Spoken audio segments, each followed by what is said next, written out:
안녕하세요. 알쓸맥잡 윤한세입니다. 한 주 잘 보내셨죠? 오늘 6월 2일이에요. 벌써 6월 2일이네요. 자, 오늘 좀 새로운 코너를 하나 추가를 하려고 해요. 한 10분 정도 그 마신 맥주에 대한 얘기들을 그동안 너무 안 해드린 것 같아서 오늘부터 조금씩 해드리려고 하고요. 그동안은 그냥 제가 핸드폰에서 제가 마신 그 맥주들 혹은 쓴 테이스팅기를 보면서 쭉 얘기해드리는 시간이었는데 오늘부터는 마신 맥주 한 병을 가져와서 맥주 이 라디오 다시 한번 말씀드리지만 마포 FM은 공중파기 때문에 술을 마실 수가 없어요. 그리고 어 불가능합니다, 음주가. 그래서 이렇게 테이스팅을 직접 하면서 뭐 얘기를 해드리는 게 제일 좋긴 한데 불가능하니까 제가 마신 맥주를 가져와서, 물론 빈병입니다.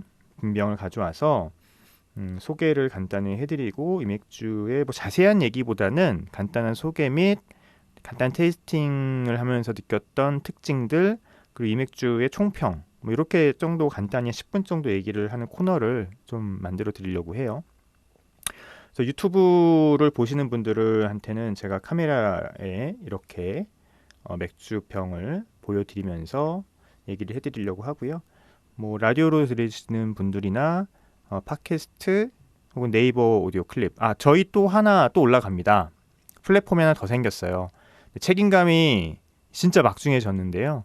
FLO라고 플로라고 그 플랫폼이 있잖아요. 저희 알쓸맥잡이 플로에도 드디어 들어가게 됐습니다. 이 허접한 방송이 들어가서 뭐 얼마나 인기를 끌 수 있을지 모르겠지만 그 전까지는 이제 제가 그냥 혼자 내 멋대로 하는 방송이었다고 하면 조금 체계를 갖춰야 될 것 같아서 했고, 맥주 자체를 소개시켜드리는 그런 방송을 좀 하고 싶긴 했어요. 개인적으로 개인 유튜브를 개설을 해서 맥주를 마시면서 혹은 맥주를 좀 소개시켜드리는 한 5분에서 10분? 뭐 정말 짧은 방송이죠. 그런 유튜브 방송을 하나 개설할까 했는데 제가 너무너무 바빠서 여력이 없어서 못했고요. 시간 많을 때 뭐 했는지 몰라요. 그죠? 대신에 이 알쓸맥잡 시간을 통해서 한 10분 정도 이 맥주를 일주일에 하나씩 소개를 해드리는 시간을 갖도록 하겠습니다.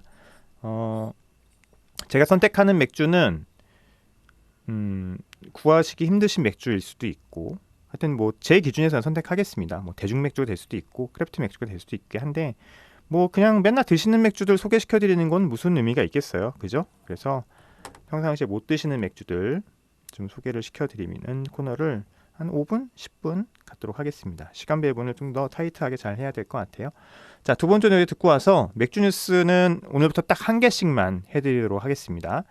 맥주 뉴스 딱 하나 말씀해드리고 그 다음에 오늘 잉글리시 페이레일은 정리를 했는데 그 뒤에 몇 가지 남은 얘기들이 있거든요. 관련돼서 그 얘기들을 오늘 해드리면 이제 잉글리시 페이레일은 끝날 것 같아요. 그렇게 하고 오늘 맥주 소개하는 코너를 하나 간단하게 진행하고 나서 방송을 마치도록 하겠습니다.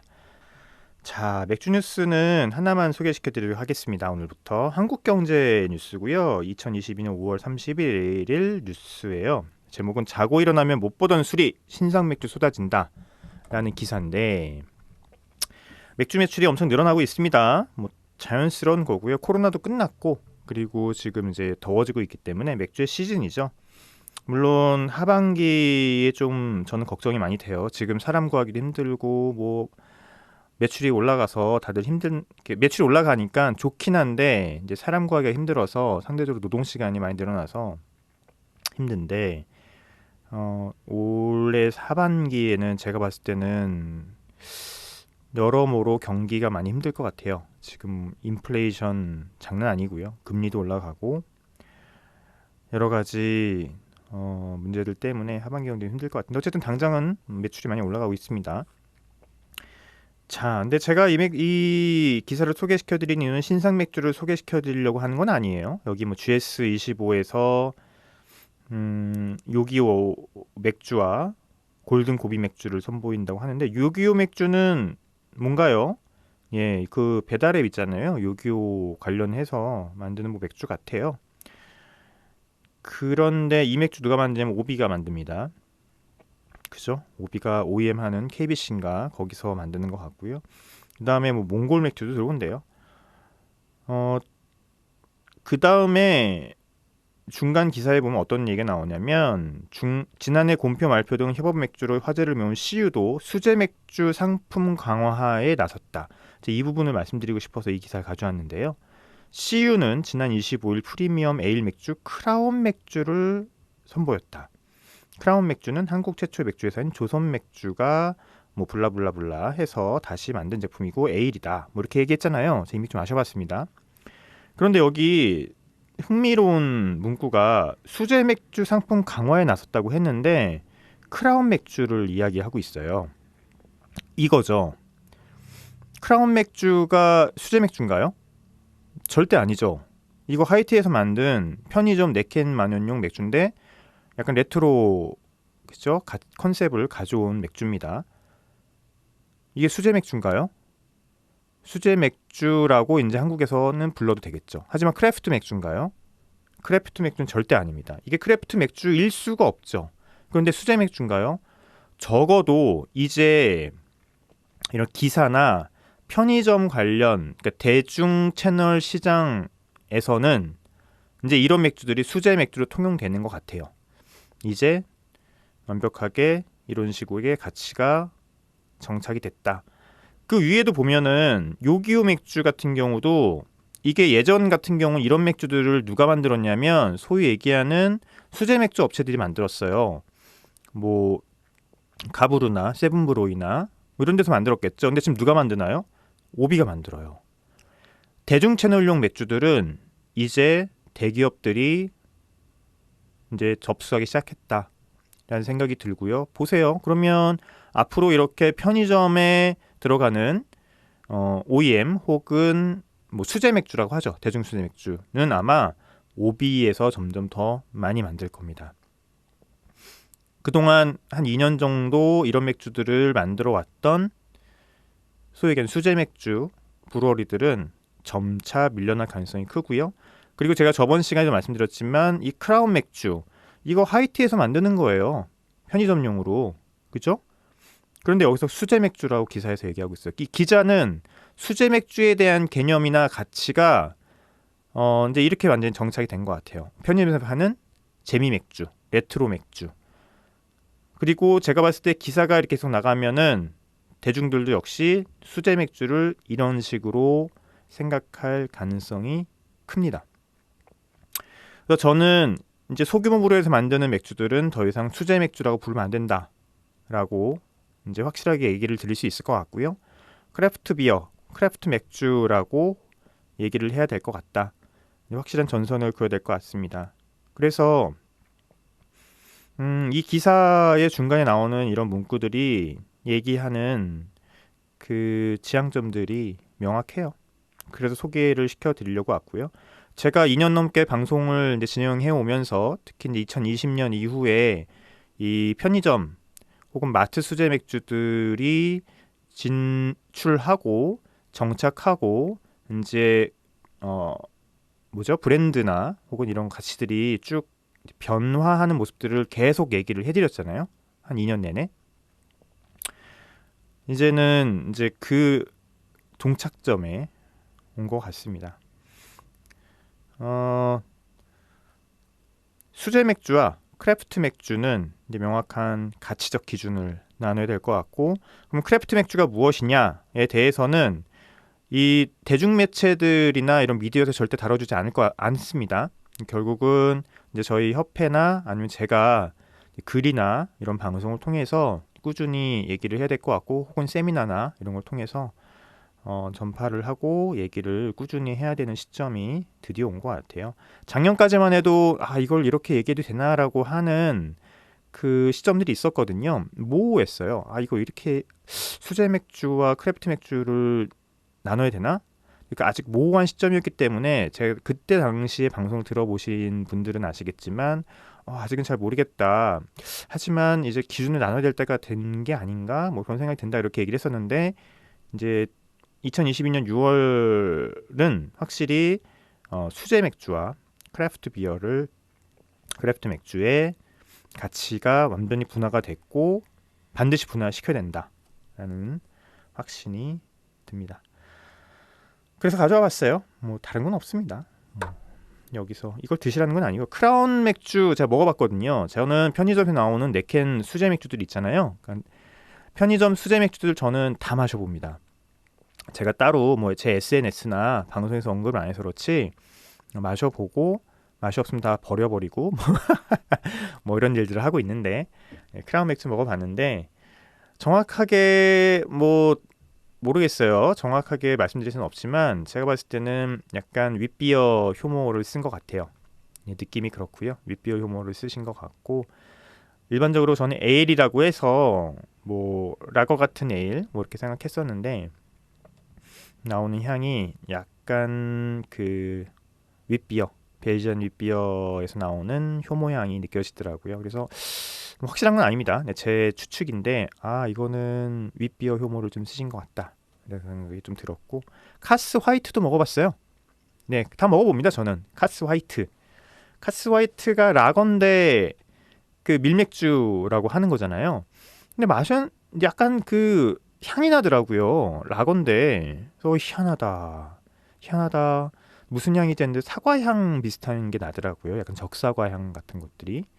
그래서 뭐지? 하고 재료를 봤더니 사과 팩틴이 들어갔더라고요. 일부러 가양을 한 그런 맥주고 뭐 고수 씨앗도 들어갔다고 하는데 저는 고수 씨앗, 그러니까 코리안더 시드의 향은 잘 모르겠더라고요. 마셔봤습니다, 그냥. 나중에 뭐 관련해서 또 자세하게 얘기 드릴 때가 오면은 그런 맥주들은 또 모아서 얘기를 해드리도록 할게요. 자, 음악 듣고 와서 그러면 우리 맥주 스타일 아는 척하기 시간 이어가도록 하죠. 자, 맥주 스타일 아는 척하기 시간 진행하고요.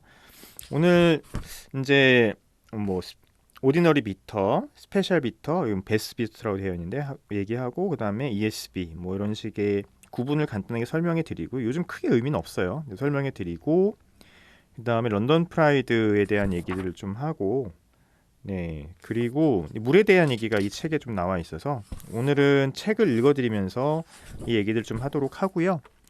지금 한 25분 정도 방송 시간이 남았는데 한 10분 정도 남을 때까지만 얘기를 해드리고 그 다음에 이제 맥주 소개를 해드리는 시간으로 넘어가도록 하겠습니다. 뒤에는 뭐가 있냐면 벨지안 페일 에일, 뭐 그렇게 중요한 스타일은 아니죠. 그리고 벨지안 골든 스트롱 에일, 그다음에 다크 스트롱 에일 뭐 이런 식의 맥주들이 있고 마지막에 아메리칸 페일 에일이 있어요. 아메리칸 페일 에일이 생각보다 너무 설명이 짧아서 조금 당황스러운데 하여튼 아메리칸 페일 에일에 대해서 할 얘기들이 역시 잉글리시 페일 에일만큼 너무너무 많습니다. 그 얘기들을 제가 알고 있는 상식 수준에서 좀 해드리고 크래프트 맥주까지 설명해드려야 되는데 크래프트 비어에 대해서는 나중에 이 책이 다 끝나고 난 다음에 다시 좀 시간을 잡아서 크래프트 맥주라고 하는 크래프트 맥주가 무엇이고 어떻게 시작됐고 배경엔 어떻고 그리고 한국 크래프트 맥주는 어때야 되는지 거의 세미나 수준이네요. 네, 이런 얘기들을 시간 날 때마다 시간을 따로 잡고 얘기를 해드리도록 하겠습니다. 이런 얘기 세미나나 제 강연으로 하는 얘기인데 좀 해드리죠. 자, 이제 여기 책에서는 여기 재밌는 그 박스 안에서 이거 간단하게 설명해 드리고 얘기 넘어가도록 할게요. 아크틱 에일이라는 게 있어요. 뭐 특별한 스타일은 아니고 약간 그 올드 스타일이죠. 스타일로 굳어진 거는 아닌 것 같고 아크틱 에일이라고 있는데 여기 영국에서 시작된 건데요. 이게 영국 탐험대가 북극을 탐사하던 빅토리아 시대에 만들어졌다는 맥주입니다. 실제 뭐 맥주 스타일 책들을 보면 종종 나오는 얘기들이고요. 그리고 영국 맥주 역사책에도 뭐 나오는 스타일입니다. 아크틱 에일이라고 해서 알코올 도수가 높은 맥주이죠. 요즘은 이제 정통 스타일로는 나오지 않고요. 크래프트 맥주 스타일로는 이제 아크틱 에일이라는 맥주 이름으로 나옵니다. 그래서 아크틱 에일이 뭐지? 라고 북극? 뭐지? 무슨 맥주야? 궁금하신 분들은 여기서 이 연원이 시작됐다는 것을 아시면 될 것 같고요. 기본적으로 알코올도수가 높다라고 보시면 될 것 같습니다. 독일에 있는 스타토베이커 같은 크래프트 맥주, 크래프트 씬에서 야크트게일이 나오기도 하고, 미국 크래프트에서도 야크트게일 해가지고 이제 북극 탐험을 하던 그 탐험대들이 먹었던 맥주라고 하는 컨셉으로 알코올도수가 높은 맥주들이 나오곤 합니다. 상식적으로 알고 계시면 좋을 것 같고요. 그다음에 이제 이게 이제 우리가 잉글리시 페일에일하고 비터라고 있어요. 우리가 지금 잉글리시 페일에일을 얘기했는데 비터라고도 합니다. 비터와 잉글리시 페일에일의 차이는 크게 없습니다. 현대적인 어떤 관점에서는 두 개는 똑같은 맥주라고 보시면 되고요. 일반적으로 비터라고 하면 생맥주의 개념이 더 강하죠. 그래서 굳이 구분을 하자고 하면 비터라고 하면 생맥주, 그러니까 캐그에서 드래프트 비어를 생각하시면 될 것 같고, 잉글리시 페일 에일 하면은 좀 전체적인 그것을 비터를 아우르는 조금 더 포괄적인 개념에서 이제 병맥주나 캔맥주까지 요즘은 나오는 개념이라고 생각하시면 될 것 같고요. 근데 영국에서 비터라고 하면 이제 캐스크 에일까지도 포함하는 그런 이제 컨셉이에요, 개념이에요. 그러니까 뭘 딱 나눌 수는 없어요. 그래서 한국에서는 이제 캐스크 에일을 마시기가 힘든데 영국에서는 펍에서 먹는 맥주들이 캐스크 에일이 굉장히 많습니다. 물론 이 캐스크 에일에 대한 역사를 얘기하자면 또 하나의 챕터를 잡아서 얘기를 해드려야 되는데, 어쨌든 캄나라고 하는 그런 그 캠페인 포 리얼 에일이라고 하는 조직이 70년대부터 사라져가는, 라거 때문에 이제 거의 사라져가는 영국 정통 에일 스타일들을 복원하고자 하는 그런 조직이었고요. 정부의 후원, 지자체의 후원을 등에 업고서는 이제 리얼 에일 혹은 캐스크 에일을 복원하고 전파시키고자 했고, 그리고 이제 그런 것들이 영국의 정체성을 나타내고 문화적인 측면으로 정착을 하면서 지금은 상당히 많은 캐스크 에일들을 영국에서 팔고 있죠. 이게 진짜 영국 맥주야 라고 하면서 런던이나 아니면 영국에 가시면 이제 수많은 캐스크 에일을 파시는 곳을 볼 수 있고, 그럼 캐스크 에일이 뭐냐? 그 영국의 전통적으로 맥주를 담는 그 캐스크라고 하는 통이 있어요. 그 스테인리스 스틸로 된 캐스크 통인데 옛날엔 당연히 나무였겠죠. 지금 이제 스테인리스 스틸인데, 캐스크 에일의 가장 큰 특징은 이산화탄소를 주입하지 않는다는 거예요. 그리고 그 캐스크 안에서 추가적인 발효, 2차 세컨 퍼먼테이션이 일어난다는 거죠. 그래서 그 캐스크 에일을 서빙하는 건, 그리고 보관하고 서빙하는 일은 굉장히 아무나 할 수 있는 일은 아닙니다. 일단 기본적으로 영국에서만 볼 수 있는, 전통적으로 영국에서 볼 수 있는 비어 엔진이 있죠. 지금 우리는 이제 탭을 따를 때 이산화탄소를 연결해서 이제 탭으로 마시는 것이 일반적인데, 영국에 가신 분들은 아시겠지만 맥주 마실 때 이렇게 비어 엔진이라 그래서 이렇게 테이블에 박혀 있는 이렇게 긴 그 맥주를 따르는 그 막대기 같은 것들이 있어요. 그래서 보통 탭은 한번 딱 열면은 맥주가 쭉 나오는데, 이 캐스크 에일 비어 엔진은 여러 번 펌핑하듯이 막 땡깁니다. 그러면 몇 번 땡기면서 맥주들이 쭉 나오기 시작하는데, 이제 그게 뭐 특별한 게 아니고, 우리 샴푸 펌핑하는 거 있잖아요. 샴푸 우리가 막 짤 때 어떤 원리인가요? 바깥에 있는 산소를 안으로 넣어서 그 압력으로 이렇게 나오는 거잖아요. 똑같습니다. 맥주를 따를 때 산소를 그쪽에다 막 펌핑을 해주는 거예요. 그러면 그 압력에 의해서 자연적으로 이제 맥주가 올라오는 게 비어 엔진이라고 하고, 영국의 정통 펍에서 그 서빙하는 거죠. 그래서 영국의 펍에 가면 이렇게 캐스크 에일을 서빙하는 그런 곳은 그런 비어 엔진을 쓰고요. 그 다음에 일반적인 라거나 그 다른 맥주, 이산화탄소를 서빙하는 곳은 지금 우리가 보고 있는 일반적인 뭐죠? 비어 타워나 아니면은 포셋, 비어 포셋을 사용합니다. 두 개 나눠져 있어요. 그런데 맥주에서 가장 큰 적이 산소잖아요. 그렇기 때문에 비어 엔진을 사용하는 그 맥주는 필수적으로 산소가 들어갈 수밖에 없고, 산소는 맥주에 닿는 순간부터 맥주를 산화시키기 시작합니다. 작은 양이라도. 그래서 그 비어 엔진을 쓰는 맥주들은 관리가 필요해요. 관리는 딴 게 아니고 빨리 먹어 없애야 돼요. 그래서 비어 엔진을 다는 순간 적어도 3, 4일에는 그 비어 엔진이 단 캐스크는 다 없어져 버려야 돼요. 빠른 순환이 중요합니다. 그래서 관리가 되게 중요하고, 런던에 가셔도 같은 캐스케일 혹은 리어레일을 드시는, 그러니까 비어레일 여러 펍들이 있잖아요. 펍에 따라서 맥주 맛이 다른 경우도 있습니다. 그래서 관리를 잘하는 곳에 가셔야 돼요.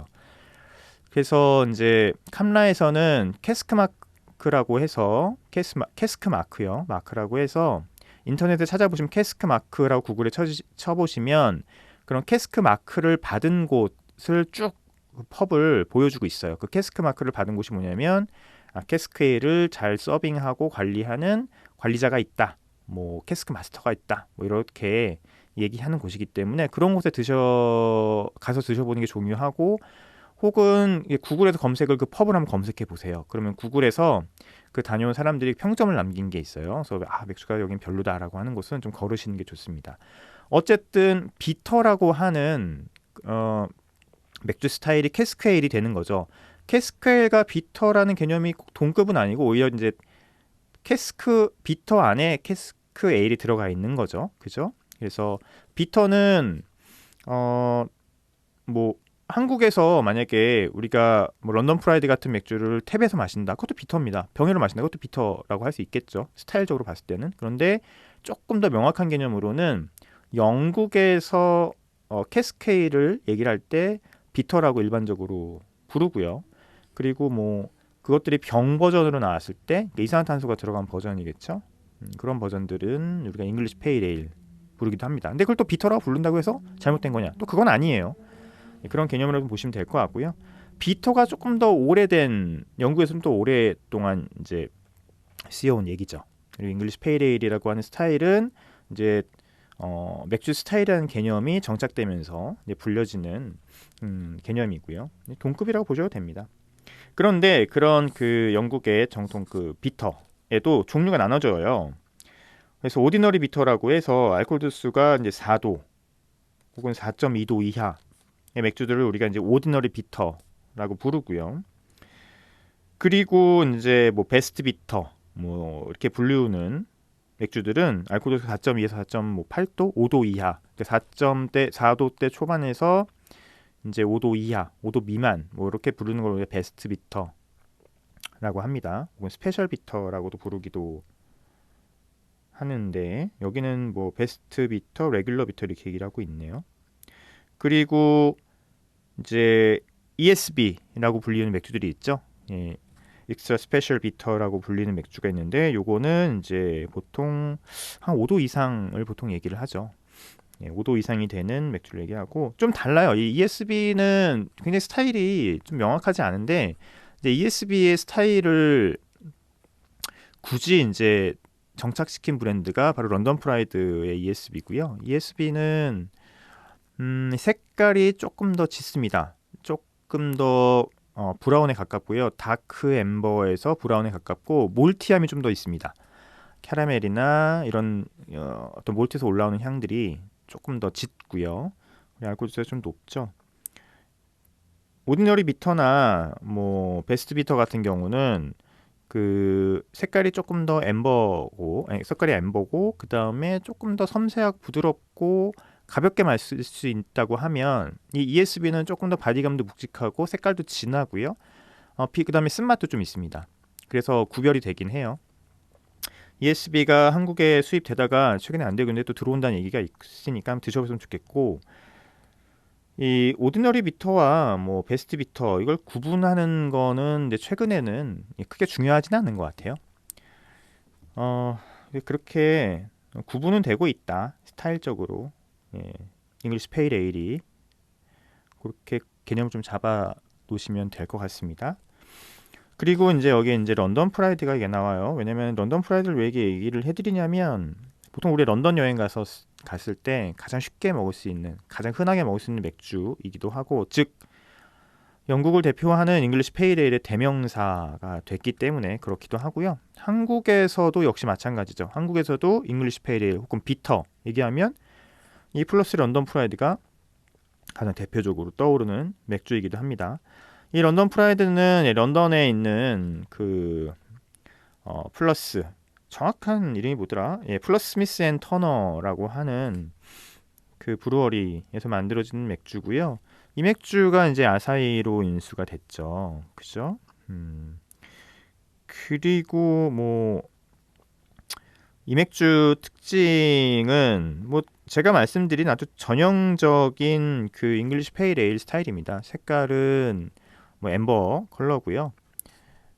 그리고 알코올 도수가 4.에서 4.7도인데 이게 좀 재밌는 게 영국에서 먹을 땐 4.2도, 그러니까 국내용은 4.2도인데요. 한국에서 수출되는 거는 4.7도일 거예요. 수출용과 국내용이 조금 알코올 도수가 다르다. 그렇게 알고 계시면 될 것 같고요. 최근에 수입되는 것도 그런가? 제가 최근에 수입되는 것도 확인 안 해봤는데 어쨌든 그 영국에서 먹는 런던 프라이드는 알코올 도수가 좀 더 낮습니다. 그 이유는 영국은 알코올 도수로 세금을 매기기 때문에 뭐 그렇다는 얘기들이 있어요. 그래서 한국에서 먹는 런던 프라이드 페일 에일, 그러니까 잉글리시 페일 에일 혹은 비터는 4.7도라고 보시면 되고요. 한동안 수입이 안 되다가 최근에 또 수입이 되기 시작했고요. 그러니까 생맥주, 캐스크 맥주, 캐스크 에일이 아니고 생맥주, 드래프트 맥주로 최근 펍에 서울에 있는 중요 수입 맥주를 취급하는 펍에 꽂히고 있고 꽤 잘 팔린다고 합니다. 저도 진짜 뭐 가면 무조건 먹는 맥주고요. 뭐 전형적인 잉글리시, 그러니까 영국 효모의 향, 프루트 에스테르가 아주 그냥 물씬하게 오르고 그리고 약간의 캐러멜, 아주 섬세한 캐러멜 같은 향, 그 다음에 이제 중요한 게 약간 중간 후반에 나오는 견과류 향, 이런 게 특징 중에 하나죠. 그리고 이제 역시 뭐 굉장히 전형적인 그 영국 호흡, 영국 노브롭에서 나오는 약간 얼씨암 이런 것들이 뒤에 깔려 있는 뭐 알코올 도수도 높지 않고요. 뭐 비터함은 제가 예전에 봤었을 때 공식적인 설명 자료에는 아이뷰가 뭐 40 이렇게 나와 있는데 절대 그렇지 않습니다. 제가 마시는 런던 프라이드는 아이뷰 40까지는 절대 가지 않고요. 조금 낮습니다. 한 25에서 30 그 사이 되는 것 같아요. 마시기 편하고 뭐 탄산도 별로 없고 영국 어떤 페이레일, 잉글리시 페이레일의 전형적인 모습을 느낄 수 있는 그런 맥주기도 하고 병으로도 지금 수입이 됐다고 제가 얼마 전에 본 것 같아요. 제가 아직 구입을 못했는데 그래서 한국에서 그 잉글리시 페이레일을 드시고 싶다면 이 플러스 런던 프라이드와 그 다음에 홉고블린 루비인가요? 루비 두 가지 정도를 시음해 보시면 굉장히 좋을 것 같아요. 런던 프라이드 같은 경우는 솔직히 뭐 진짜 몇 잔이고 마실 수 있죠. 그래서 요거 제가 탭됐다고 했었을 때 뉴타운에 가서 토요일 날 영업 끝나고 뉴타운에 가서 5잔인가 먹었어요. 나중에 배불러서 못 먹었다는. 이렇게 정리를 하면 네, 될 것 같습니다. 여기 ESB 같은 경우는 따로 스타일을 한번 빼서 얘기할 만한데 굉장히 간단하게 다뤘어요. 그래서 ESB는 끝에 비터라고 있긴 하지만 잉글리시 페이레일과는 좀 확연한 차이가 있기 때문에 ESB는 나중에 정통 ESB가 수입이 되면 꼭 드셔봤으면 좋겠고요. 제가 얼마 전에 그 미국 크래프티에서 만든 ESB를 마셔봤거든요. 근데 저는 정통 ESB랑은 조금 차이가 있는 것 같더라고요. 약간 아메리칸 엠버에일스럽다 이런 느낌을 좀 받았어요. 비터함도 좀 세고 그다음에 효모의 향 자체가 영국 효모향보다는 약간 그 에일의 효모향이긴 한데 약간 이거는 엠버 에일에 가까운 모습이다. 굳이 이걸 블라인드 테이스팅 하면은 저는 엠버 에일로 고를 것 같다라는 생각을 했거든요. 이럴 때는 이제 그런 맥주와 그다음에 영국에서 나오는 정통 ESB를 한번 비교 테이스팅 해보는 거 이런 것들이 굉장히 중요하겠죠. 야, ESB 저도 마셔본 지 오래돼가지고 기억이 잘 안 나네요. 특징만 이렇게 키워드로 저는 스타일을 키워드로 이렇게 기억하고 있고 제가 비어도슨트 교육할 때도 항상 일단 스타일을 이렇게 몇 가지 키워드로 항상 기억해 놓으라고 제가 교육을 하고 있는데 그렇게 키워드로 얘기를 하고 있고 이게 제 기억 속에 남아 있고 제 미각 속에도 남아 있기 때문에 이런 얘기를 드리겠지만 또 맥주가 새로 나오면 다시 또 테이스팅을 해봐야 됩니다. 우리가 계속 그 향미들을 계속 기억하려면 꾸준한 그 테이스팅이 필요해요. 자, 이제 여기 보면은 벨지안 페일을 넘어가기 전에 물 얘기가 나오거든요. 요거 다음 시간에 할게요. 예, 여기 보면 챕터 제목에 물이 중요해 해서 필스노부터 드라이한 아이리시 스타우트까지 물을 구성하는 다양한 미네랄은 개성 있는 스타일의 맥주를 만드는데 중요한 역할을 했다. 물이 그토록 특별한 이유가 여기에 있다라고 하고 다양한 도시의 물 얘기들이 있는데요. 요 얘기 제가 다음 시간에 하고 그다음에 벨지안 페일에일로 넘어가도록 하겠습니다. 오늘부터 제가 맥주 하나를 가져와서 이렇게 유튜브 보시는 분들은 제가 이렇게 카메라 앞에 지금 맥주병을 보여드리고 있는데요.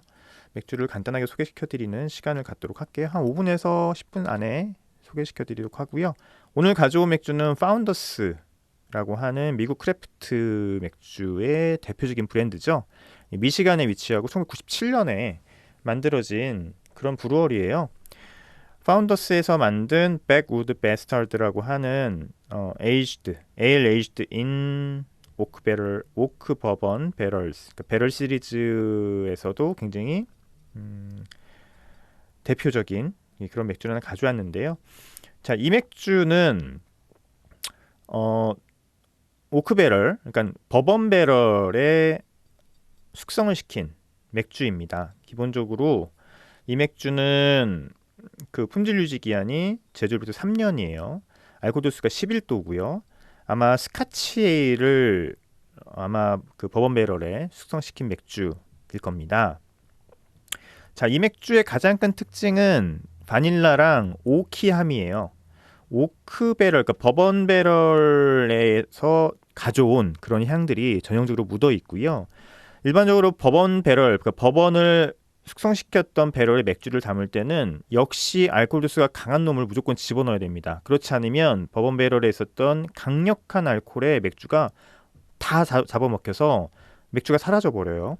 그렇기 때문에 일반적으로 버번 배럴에 사용되는 맥주들은 뭐 임페리얼 스타우트라든지 뭐 스카치 에일이라든지 이런 맥주들이죠. 그래서 이 맥주는 가장 큰 특징은 아까 말씀드렸듯이 바닐라랑 오키, 이 향은 버번 배럴에서 온 향이에요. 그리고 알코올 향이 좀 튑니다. 예, 알코올 향이 좀 튀고요.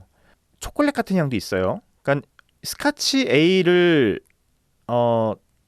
숙성시켰다고 하는 그런 모습들이 뭐 어김없이 드러나고요. 임페리얼 스타우트는 아니에요. 임페리얼 스타우트를 버번 배럴에 숙성시키면 요거보다는 조금 더 다크 초콜릿이나 그리고 뭐 커피 같은 향들, 그럼 다크 프루트 같은 향들이 조금 더 나오는데 여기는 설명은 다크 프루트이 난다고 홈페이지에 나와 있더라고요. 근데 제가 느끼는 향은 바닐라나 약간 초콜릿 같은 뉘앙스 그리고 오키함 이런 것들이 좀 셌고요. 그다음에 알코올 향이 좀 튀더라고요.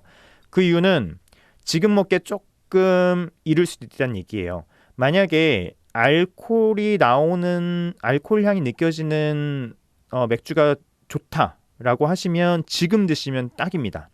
그런데 맥주에서 알코올이 튀는 향이 난 좀 싫어라고 하면 이 맥주는 제가 봤을 때 제가 오래 샀거든요. 물론 이 맥주는 마셔본 거는 이전에도 마셔봤지만 여기 보시면 2021년 7월 1일에 병입이 되었다고 했는데 그러니까 작년에 병입된 거잖아요. 요거는 한 2년 정도 숙성을 시키신 다음에 드셔도 제가 봤을 땐 아주 괜찮을 것 같습니다. 그래서 지금 마셨을 때 느낌은 뭐냐면은 위스키를 먹는 그런 느낌이었어요. 맥주인데 위스키 향이 아주 도드라지는 위스키의 매력이 맥주에서 조금 더 나오는 그런 느낌이었습니다. 그런 느낌이 싫다고 하시면 제가 아까 말씀드렸듯이 1년 정도 병 숙성을 조금 더 하시면 아마 이 홈페이지에서 나오는 약간 다크 프루트 같은 향도 조금 더 올라올 거고요. 알코올 향은 좀 더 무뎌질 겁니다. 그리고 오키함이나 그 다음에 바닐라 같은 향도 조금 더 무뎌지면서 조금 더 마시기 편한 그런 맥주가 될 것 같아요. 그래서 제가 테이스팅기를 쓴 거 보니까 당연히 풀바디하죠. 엄청 풀바디하고요. 굉장히 스무스하고 그 다음에 리치한 그런 어떤 바디감이 느껴집니다. 단맛도 있어요. 네, 단맛도 있고 단맛도 충실하기 때문에 쓴맛도 있습니다. 쓴맛도 높아요. 그래서 제가 마신 제 느낌은 IBU가 한 70 정도까지는 되지 않나. 65 이상이다. 뭐 이런 생각이 좀 들었거든요. 근데 단맛도 있기 때문에 밸런스는 굉장히 좋습니다. 그리고 아까 제가 굉장히 풀바디하다고 말씀드렸는데 리치하고 스무스하지만 끈적이거나 굉장히 뭐랄까요? 그 시럽이하지 않아요. 그래서 마시기는 굉장히 좋다. 쓴맛과 단맛의 밸런스도 어느 정도 꽤 맞고 그리고 굉장히 부드러운 바디감, 텍스처를 갖고 있기 때문에 마시기는 굉장히 좋다. 그리고 거기서 그런 전반적인 모든 것에 오는 느낌들은 굉장히 우아하고 기품 있다라고 하는 생각이 약간 소믈리에적으로 말씀드리면 들었습니다. 그래서 1년 정도 된 백우드 베스타드 같은 경우는 위스키 같은 고도수를 좋아하시는 분들이 드시기에는 아주 좋다. 아주 좋다. 위스키를 마시기에는 좀 세고 하지만 그런 느낌을 좋아하고 그런 분들은 지금 드시면 딱 좋을 것 같고요. 좀 더 위스키 느낌이 빠졌으면 좋겠어 라고 하면 1년 정도 더 병숙성을 하셔라 생각이 들고요.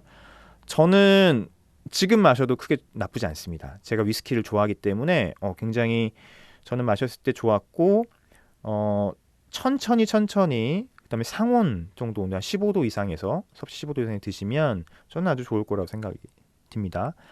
그리고 같이 드시는 음식으로는 역시 저는 위스키 안주로 먹을 수 있는 그런 콜드컨류, 치즈류 아주 좋죠. 이런 알코올들이 치즈의 지방기들을 같이 밸런스를 맞춰주기 때문에 치즈류나 아니면 그 견과류 중에서도 지방이 좀 많은 그거 뭐죠?